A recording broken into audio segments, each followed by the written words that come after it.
and welcome to Who Dares Rolls. I'm your host Mike B, and this is Mumble Jumbo for the May the 7th, I don't know, something like that anyway, early-ish May. So I already filmed this video, stay with me, and then I did, all the Mythic stuff happened. So then I filmed those videos because Mythic was imploding, and then I've had this original video which you're about to watch that I had to re-edit because I filmed this new intro, for instance, and I think I filmed a bit more news. I haven't filmed it yet. In a moment, future Mike will be filming the news that you'll then be seeing in the video, which also includes past Mike. It's very confusing. It's like a temporal time paradox. Anyway, I've rambled.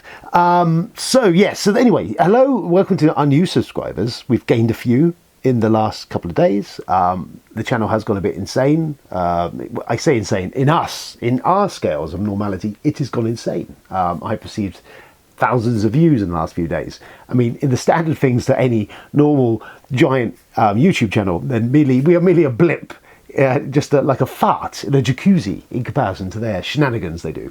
Anyway, so all you old customers, you old viewers out there, you old diehards, you would know, you'll expect the same rambling fucking incoherent nonsense to follow shortly. For all of you joining fresh to the party, this is the normal level of nonsense that happens, and I'm awfully sorry if you feel like you've been hog-swaddled into something else that isn't what you signed up for. We will touch back on the Mythic stuff, certainly in the news, because I'm down here. But for the moment, this was just to set the scene, lay the table, as it were, I think, ready for a little bit of a light snack. Speaking of which, let's have a look at what I've been playing right now.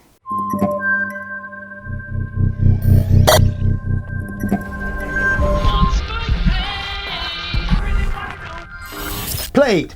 Quite a few, a scattering. Let's not overboard. But one, let's go straight into it. Let's dive in. Heat, pedal to the metal.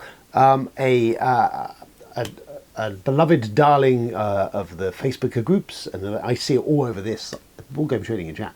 Everyone's after it. So yeah, it's been out of stock for a while. Straight up and sit down, did a review of it. I think everyone lost their shit and it went out of stock. And Days of Wonder went, quick, print some more money. So all that happened. It's a racing game. It's by Asghar. I forgot his name. Anyway, the guy did Flamme Rouge. And it shares a lot of DNA with those two. It's a scattering of feel from a bit of other racing games. It has that kind of accessibility that Days of Wonder offer. It's got the beautiful Vincent de Terray artwork. I love the Vincent. And it offers a racing game. It's not too tricky to get into, which that's my big issue with a lot of racing games, is they need to be easy, because the whole point of racing is just getting them race. So I've played it a couple of times now. Ben picked it up. We've had it. As I say, it is the main core of it. It's a racing game, and it's kind of this deck management system which Flamme Rouge it shares with Flamme Rouge, which is you have a set of cards that all equate to different speeds that you can play during the game. In amongst that, also the heat cards that usually they start outside of your deck. And they are gained by either taking corners too fast, doing other stupid things. Some cards play for them to be used.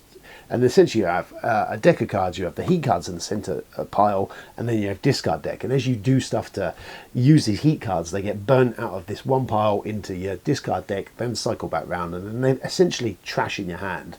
And you have to kind of do this mechanism of pulling up and down gears to call them out of your hand back into their pile. The big issue is if you've spent them out of there, they're out there, fine, you've got them in, and they're now chaffing up your deck. But also you can no longer do things that would cause you to take heat, because it would just cause you to crash your card. And there's also the bigger risk, which I ran into on the second game we were playing of this, is that you can end up with all the heat cards in your hand, which you can't play them, and then your engine blows up.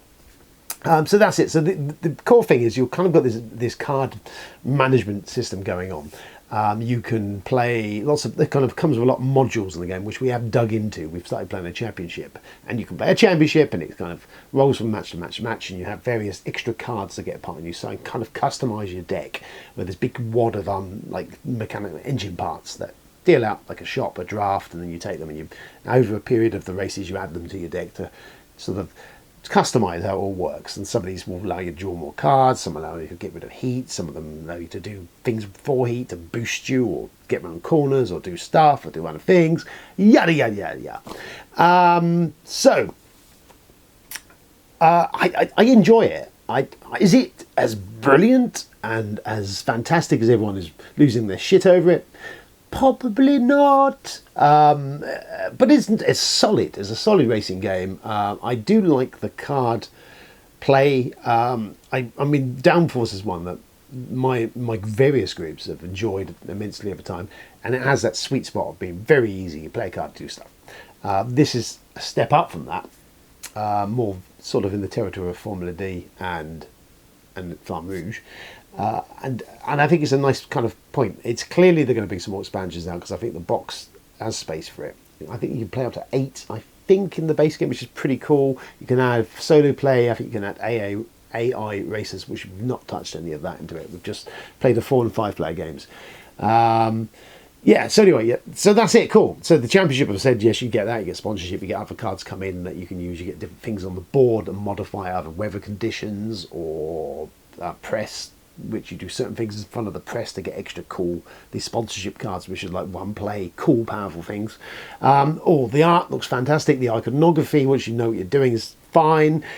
It's even very straightforward. You get a play mat, and it basically explains. You go from point 1 through to 10. You do all that in that order, and that's how you do it. For some reason, the first time we played, Robbie and Bob, everyone was trying to do everything out of order. It was like, no, just fucking do the order, 1 to 10. Do that, and it's easy. Big issue. I mean, we've got through 2 or 3 games the other night with it. We taught Rich it, and that, again, we've got a couple of games of that. Big issue is AP, for anyone APing. Once you know what you're doing with it, it's really straightforward. You basically, it comes around to you, draw your deck of 7 cards, you look at them, you decide what gear you're going to be, you can double accelerate up and down the gears by burning heat, you do whatever you're going to do. Everyone does all that at the same time, locking your cards, and then we go around the table and everyone plays in pole position order. And it's relatively easy in theory that you play your cards, you do your thing, and then you, whilst someone's doing something else, you check and sort your next hand out. So it should be kind of flowing very quickly. But if anyone's kind of doodling over it, then it does slow things down. I think once you all know what you're doing, it will whip along. So yeah, there you go. That's Heat Pedal to the Metal. It looks gorgeous. It's Days of Wonder. Quite surprised some of the card stock quality is a little thinner than I would expect with a Days of Wonder game. But it's got the art, the trait art, which is lovely and gorgeous. There's that 1960s style race. Everything's done in that sort of age time. Anyway, yeah, I enjoy it. I enjoyed playing Ben's version. Would I buy it? Not at the moment. It has been quite pricey. I think it's dribbled down a little bit now. If I saw it at a very reasonable price, I probably might pick it up because I like what it's doing. I wouldn't rush out to buy it having owned other racing games. But to be fair, it's definitely one of the more enjoyable. I love Flamme Rouge, and this has definitely got the feel of that. And I like what it's doing. I like the mechanisms of it, and I haven't yet quite clocked how it fully works. And I will happily play some more games of it. So there you go. Is it worth the hype? Maybe not. Maybe not the hype. I don't think it probably deserves quite the furor that there is over it. But it's pretty solid. And if you haven't got any racing game and you feel the urge that you need one in your collection, then I don't think you can do much worse than picking up Heat Pedal to the Metal from Days of Wonder. There you go. What else? Other bits we played. So we played Tapestry, Fantasies and Futures. That was a Sunday group. We got that together. We mainly played the factions and the new land options for the new factions, just to kind of feel it out. So we all had different things. I had the Illuminati, and I can't remember what I had as a thing. Other than that, we threw everything else in. The new Tapestry cards are cool. The ones that are charms, which allow you to bounce off of other stuff, and they add quite a few interesting new headspace into the game.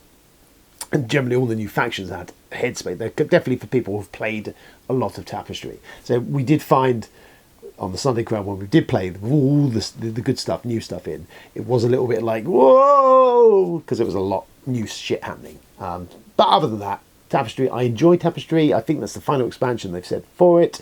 If you own it and you've got the other expansions, it's a bit of a no-brainer to pick this one up. It's just more content to the game and some new interesting tweaks. I really enjoy Tapestry. I know it's a Marmite game. I just like the purr of the engine you get going when you're doing that in your head. And that's it. And I recommend the new thing. I like the Tapestry. Lovely jubbly. What else? A Dune Imperium. So we played that again with all the expansions, all the good stuff, and the deluxe super duper shit thrown in there, all the plastic. So yeah, we played that again the other night. I love Dune Imperium. I really enjoyed Dune Imperium. I just love the meat of that puzzle, what it's doing you, and that deck building and the hybrid and all the stuff. In regards to that, what's it add? Did it add anything to the game playing with the plastic? It looked kind of cool. It actually did add to one confusion, the taking control of the factions. You get in this replaced a cardboard disc with a miniature, and when you claim those, you should get a victory point. And we completely forgot about it because didn't have this on the mini. It's imprinted on there, but I'm gonna have to wash them, wasn't I? Give them a wash just to kind of pop the detail, I think, on them, because just completely fucking missed that was a thing until about halfway through the game, and then we were oh fuck. But other than that, we've played it, went through. Yeah. So did anything else? Aesthetically, it looks cool. It's quite nice to have the minis and stuff on the board. It's okay. I think it's the best thing because it looks nice. It looks cool with the plastic and the bling and all that. It's all added. There's a nice player coin you can pass around which weighs a ton. You can bounce off someone's head and kill them. But at the end of the day, it is just a lot of bling. It organises the box quite nicely. Actually, I do like that. But yeah, I personally couldn't recommend it at the price it is unless you absolutely frothingly need plastic in that game. I think all the wooden components that come with it are perfectly functional and fine, and I was more than happy actually to stick with that. It's only that birthday, I think, or Christmas I put on the list because I thought, well, it would be a nice to have but not a desperate to have, and I still sit on that fence with that.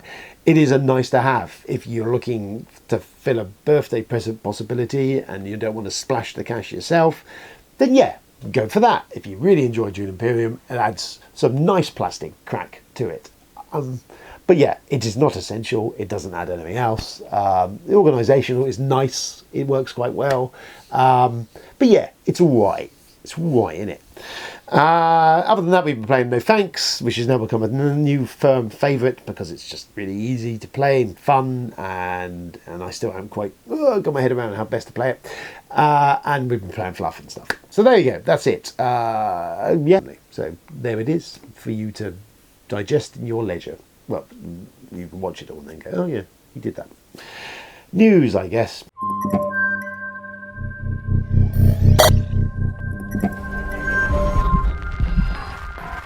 Here is the news. News! Free League have announced another supplement, kind of big book to go with the Aliens RPG, a game that I own a chunk of, the base game, the starter set, and a couple of the extra bits. Not actually played a game of it at all yet, but I really liked what it looked like, and the books are gorgeous. Just to have is quite nice. I never picked up the Colonial Marines ones yet, or maybe just to complete the set again when time money is allowing. And this one now focuses on colonists and adventurers in sort of space, which sounds more interesting to me. If a rule set I'd kind of want to play with. The Colonial Marines, cool in the movies, but I feel like if you put them into a campaign or something, they're essentially to murder everything. You're just going to be a big mash of murder hoboing going on. So I quite like the idea of eventually more the seek on the frontier out in space. This adds more storytelling possibilities. However, as I've not played it yet, or any of the pre-built scenarios, cinematic scenarios, what they're called, I'm going to hold off until such a point in time when I've actually dug into the content I've got and see how that goes. And I will do that at some point. But if you've got already, then there is that. For you, yes. Game found, the big Firefly big box. I think I mentioned it last episode. That's launching soon. They've leaked a little bit more, so they should show more bits. They've said now we know there will be a pledge for all just the new stuff that's going in. Of that new stuff that's going in, we don't fully know what that is yet. They have shown some new cards, a new mechanism, which is a bit like a crime thing, but something else. So there's going to be a new keyword with that, which means they're going to put some more heroes in. So we definitely get some more cards. What else comes with that? I don't know. But that there is some new stuff coming, and clearly there's going to be I would presume a chunkish amount of new stuff to make it worthwhile. And this might be the thing that gets me off the fence to pledge for something that I haven't done for a long time, money permitting and everything else. But I will keep an eye on that one. I own nearly 90% of all the Firefly, and whilst it never hits the table huge amount of time, if there's something new for it, you know what we're like. We can't resist. We'll see. We'll see if it's going to go to retail. We'll see if it's GameFound exclusive. We'll see what it is. We'll have a look. I will report back as and when more stuff pops up. Jolly good, lovely jolly. Get off my fucking back with the fucking shit. All right. Hello, this is the future Mike with past Mike, interjecting some news. He's done some stuff that wasn't that interesting, so I've got better news for you. Well, number one, let's touch on the big one that's going to crop up is Mythic. Obviously, there's clearly 2 videos covering a lot of this. Just to bring us up to speed, like up to dot of today, is apparently the alleged word on the Vine is that number one, GameFound, it's not alleged, I think it's happened, GameFound have pulled all the late pledge backing availability on the GameFound for all the existing projects. They've all been pulled because they were waiting for a word from Mythic as to what the fuck is going on. So that's happened. Also, I've heard via the internet is that it is they've now hit the funding goal for what they funding goal. The ransom demand has been met. It's allegedly what's going on. So yeah, that's been hit. I think they're allegedly 43% of backers have ponied up, and they would like to see 60% of backers pay the cost. What a cunt. Yeah, there we go. So they were interviewed in a magazine. I can't remember what it was, something online I saw. They would not supply financial figures when requested. They did say our best response will not be to give out balance sheets, but to show that we are delivering games when these exceptional contributions are requested. I mean, what the fuck is that even supposed to mean? We did it with Darkest Dungeon, we will do it again with Six Siege, and I have no doubt they're going to do it again with Monster Apocalypse and whatever the fuck else is outstanding. I mean, delusional levels of fucking lunacy. This is, people are paying this, which, whatever. Okay, I understand some people are paying it because they want their games. Some people see this as the only option. I mean, they've said if you don't pay, you're not getting games. I mean, if you've sunk $400 to $500 into it, I understand it's the prisoner's dilemma type situation. What are you going to fucking do? It has affected. I mean, the BGG rating of Six Siege is now at 2.7. Maybe some people have taken offence to that. I mean, I don't know. They've said it's not going to retail. We don't know if that's the case. I don't know.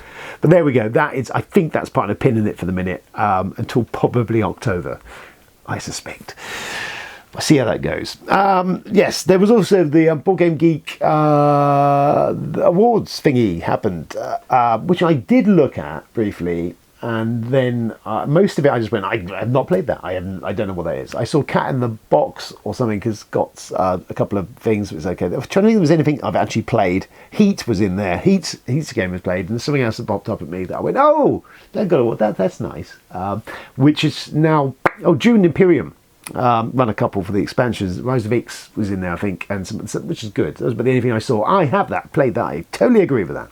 But anyway, all that stuff happened. There's no me going back over it again anyway. If you know, you know. If you don't know, then you go to Board Game Geek and look at it, and there's a list of stuff. Things I've not all played. That's it.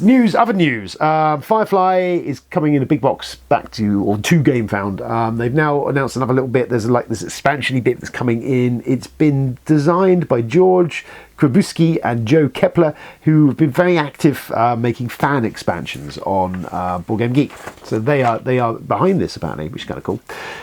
So there's that. The other thing that's just jumped out at me in the last half hour or so, while I was just getting ready to do this, I saw on Twitter there was a link for Fablecraft, which is on Kickstarter.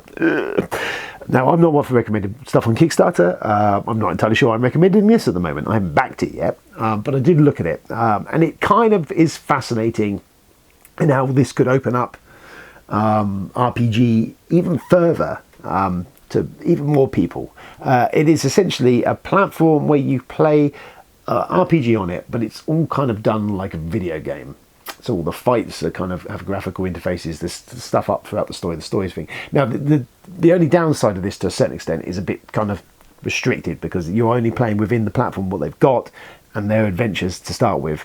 There was a bunch of them coming. Backing is at $9 for one Steam key for the beta access, which you got years on. To get more than that, I think it's 6 keys is on the $29 thing. That's the next tier up. So if a bunch of you are going to play it, you're going to need the Steam keys to do it. But there's a year's worth of closed beta with all the stuff going on that. It's launching, I think, 2024. I think quarter 2 2024 is coming out. Anyway, it's this digital platform that you and 4 friends, I think it is, can play online, and you can do the old RPGs, but it's all got graphical interfaces to show it. And dice rolls are all graphically on there. Loot gains come out of the games. It's all kind of pre-programmed. You can buy, I think, up to 5 or 6 pre-programmed adventures, and there's an option for you to create your own in this thing. So, I mean, it looks very cool. It looks very swish. The video is a little bit teeth grating because it's a little bit happy clappy.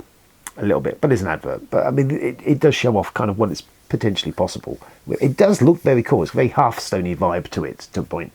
And I think, for something that would open up to people, just takes away all the math, takes away all the stats tables and all the other shit you need for GMing, which is the only thing that stops me doing more GMing, is because, oh God, having all those numbers in your head makes me hurt. I do want to do the Alien RPG at some point. But it's just like, oh, fuck me, I need to do some homework to be able to do that. So anything which just allows you just to do your GMing thing, it's kind of cool. It does look cool. I can see people also going against it. When it launches eventually, it will be free. The base thing, it's the adventures you'll pay extra for bits and content and stuff.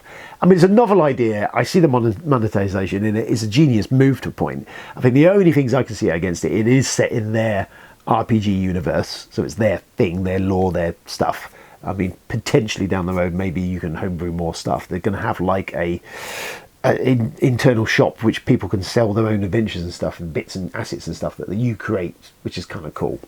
But and obviously you like Hearthstones and like all those things, you're going to get like character portraits you can buy, and custom dice and all that other stuff will be available for it. So it'll be a load of that shit if you want. But it's not, at the end of the day, going to alter the fact that actually the base thing is free. So that's kind of cool. I'm on the fence, actually, looking at it. It looks kind of cool. And it looks simple enough that not to be rude to my players.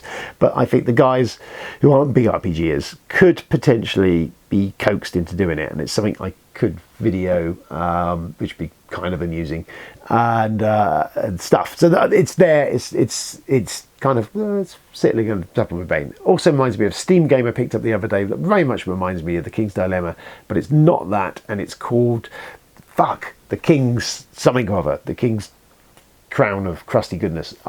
It's this. That's what it is. That's what it's called. It was about $3 on Steam, and you can play it off a platform. Up to 12 people can come in. Works a bit like the King's Dilemma. Everyone's making decisions. Plays out for about an hour and a half. I might try and put it on the Twitch channel, which I've barely ever used.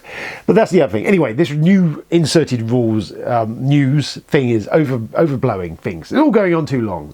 There you go. That is it. I will now pass you back to past Mike, who will finish off the rest of this video, and that will be it. What else? Expo. The Expo is coming. 2nd to the 4th of June will be the 2023 UK Games Expo.